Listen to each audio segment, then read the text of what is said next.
So guys पहले तो ये सुनो, इस साल इतने सारे कॉन्ट्रैक्ट एक्सपायर हो रहे हैं ना डब्ल्यूडब्ल्यूई में कि उन्हें याद ही रखना बहुत मुश्किल हो गया। कभी लगता है ये रिजाइन करने वाले हैं तो कभी लगता है वो रिजाइन करने वाले हैं। लेकिन इस उधेड़ बुन में रिकोशी ने एक नोटिस भेज दिया है डब्ल्यूडब्ल्यूई को और उन्होंने कह दिया है कि वो अपने इस कॉन्ट्रैक्ट के एंड होने के बाद, एक्सपायर होने के बाद डब्ल्यूडब्ल्यूई के साथ दोबारा रिसाइन ना करे। ऐसा हो सकता है और वो होने वाले हैं समर्स को फ्री एजेंट। अब देखो, अगर वो अपनी बुकिंग को लेकर परेशान है तो उनका कंसर्न एकदम ठीक है। डब्ल्यूडब्ल्यूई ने कब से उन्हें इन्हीं चीजों में उलझा कर रखा है और फिर कुछ नहीं मिला तो उनको स्पीड चैंपियनशिप दे दी, जिसकी वैल्यू अभी तक किसी को समझ ही नहीं आई कि चली क्या रहा है। सो कभी रिकोशी को किंग कहा जाता था और आज तो उन्हें पानी पूछने के लिए भी कोई नहीं है। तो यार ये दिन तो देखो एक दिन आना ही था। बाकी लेट्स सी अब आगे क्या होता है। आप इस वीडियो को एंड तक पूरे देखते जाओ। एंड नाउ आप देख रहे हैं रेसलमैनिक्स एंड सब्सक्राइब करना तो बनता है। वेल अभी बेकी लिंच के चले जाने के बाद उनकी बहुत करीबी दोस्त बियांका ब्लेयर एकदम से out of the blue charge हो गई और पॉइंट करते हुए उन्होंने कुछ ऐसा कह दिया कि देखो, मैंने बेकी लिंच से काफी बात करी है एंड फिर चाहे रिंग में हो चाहे रिंग के बाहर, वो मेरी बेस्ट बडी है, मेरे दिल के सबसे करीब है। वो मेरे लिए खड़ी हुई,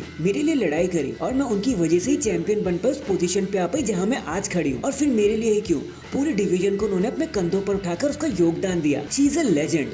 उन्होंने रेसलमेनिया को मेन इवेंट किया सबसे पहली बार वुमेन्स के लिए और मैं तो आज भी उन्हीं की तरह बनना चाहती हूँ। तो मैं आखिरी सांस तक उन्हें प्यार करती रहूंगी एंड दोस्त मानूंगी। एंड इतना कहकर वो शांत हो गई। एंड नाउ इसे कहते हैं सच्ची दोस्ती।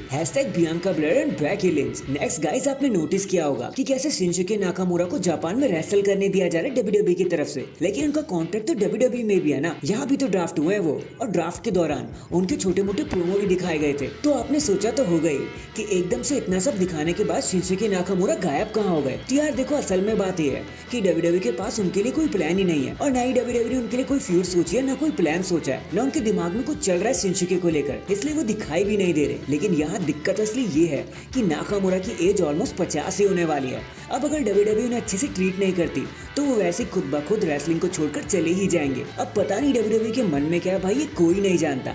बाकी लेट्स सी शिंजुके नाकामुरा का फ्यूचर यहाँ से कैसा रहने वाला है। इसके बाद देखो, हम आपको सीधा ले चलते हैं ईयर 2002 में, जहाँ एक मंडे नाइट रॉ का एडिशन हो रहा था। एक 8-मैन टैग टीम मैच हो रहा था जहाँ triple H, the rock, Booker T, even the Undertaker जैसा नाम भी इस चीज में इन्वॉल्व हो रखे थे। लेकिन जब मैच एंड हुआ और चीजें ऑफ एयर चली गई तो बुकर टी ने सबको अपना स्पिनर ऊनी करने को कहा ताकि फैंस जरा से इंटरटेन हो सके जो स्टेडियम में आए थे। तो ट्रिपल एच ने इसे ट्राई किया, द रॉक ने इसे ट्राई किया, गोल्डस्ट ने इसे ट्राई किया, मिस्टर मैकमैन ने इसे ट्राई किया, जिसे आगे चल के उन्होंने विंस रूनी भी कहा। लेकिन फिर जब अंडरटेकर की बारी आई तो अंडरटेकर ने 1 सेकंड नहीं लगाया रिफ्यूज करने में और वहाँ से चलते बन गए कि भाई मुझे नहीं करना। तो देखो, यहाँ तक कि वो विंस के कहने पर भी नहीं माने। फिर चलो वो सेगमेंट जैसे तैसे एंड हो गया, लोग भूल गए। बट जब अंडरटेकर से भी हाल ही में पूछा गया कि इस चीज के बारे में आपका क्या कहना है, कि आज भी वो चीज आपके दिमाग में चलती है, तो उन्होंने कहा कि भाई याद भी मत दिलाओ। उस इंसिडेंट के बाद आज भी विंस मैकमैन मुझ पे गुस्सा होते हैं कि कैसे मैंने उनकी बात नहीं मानी थी। जब भी हम मिलते हैं ना, एटलीस्ट एक बार तो वो इस चीज को मेंशन जरूर करते हैं। काश मैंने वो सब किया ही होता।